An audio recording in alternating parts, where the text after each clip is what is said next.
Good to see everyone out this evening.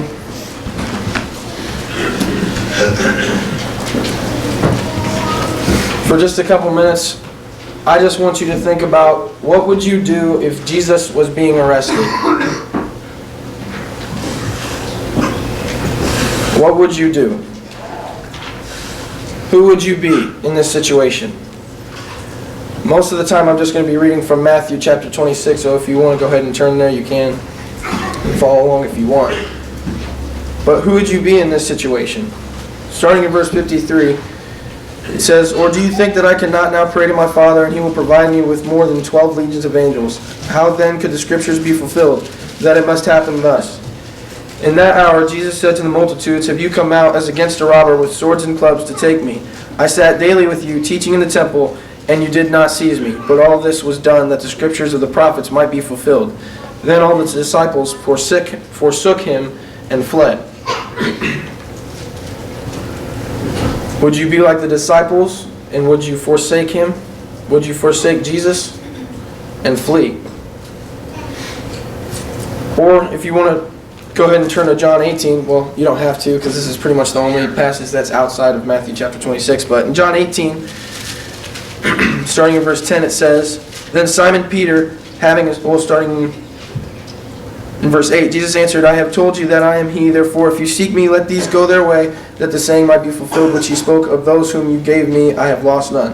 Then Simon Peter, having a sword, drew it, and struck the high priest's servant, and cut off his right ear. The servant's name was Malchus. So Jesus said to Peter, Put your sword into the sheath. Shall I not drink the cup which my Father has given me?" Would you be like Peter? Would you take out your sword and would you fight for our Savior? Back in Matthew chapter 26, starting in verse 47. "And while he was still speaking, behold, Judas, one of the 12, with a great multitude, with swords and clubs, came from the chief priests and elders of the people. Now his betrayer had given them a sign, saying, Whomever I kiss, he is the one, seize him. Immediately he went up to Jesus and said, Greetings, Rabbi, and kissed him. But Jesus said to him, Friend, why have you come?"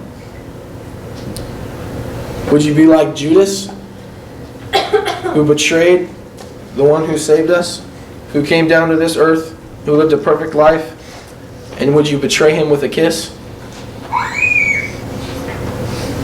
In chapter 27, in verse 3, "Then Judas, his betrayer, seeing that he had been condemned, was remorseful and brought back the 30 pieces of silver to the chief priests and elders, saying, I have sinned by betraying innocent blood. And they said, What is that to us? You see to it.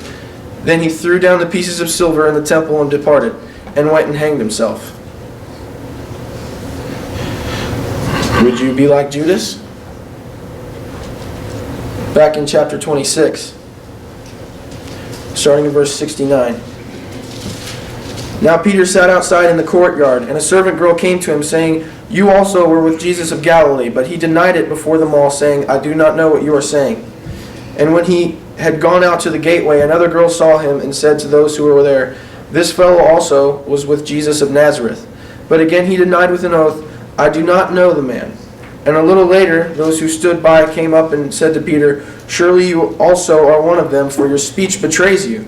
Then he began to curse and swear, saying, I do not know the man. Immediately a rooster crowed, and Peter remembered the word of Jesus, who had said to him, Before the rooster crows, you will deny me 3 times.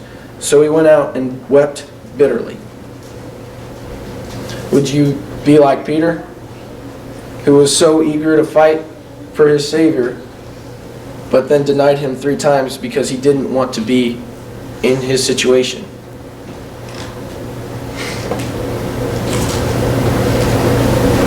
The answer for all of us would be all of the above. The answer for me would be all of the above, because I've sinned. I still sin. Knowing full well what my Savior Jesus did for me. Knowing the pain He went through. Knowing all the miracles He performed. I know what He did for me. But yet I still sin. I was like the disciples who forsook Him and fled. I was like Judas, who betrayed him. I was like Peter, who at first was so eager to fight for God, to fight for Jesus, but then when it got hard, backed off. In John 1:11 it says that he came to his own, and his own did not receive him. That's us. He came to this world to save us, but we still don't follow him on occasion. We still deny him every now and then. We still separate ourselves from him when we sin, knowing full well what he did for us.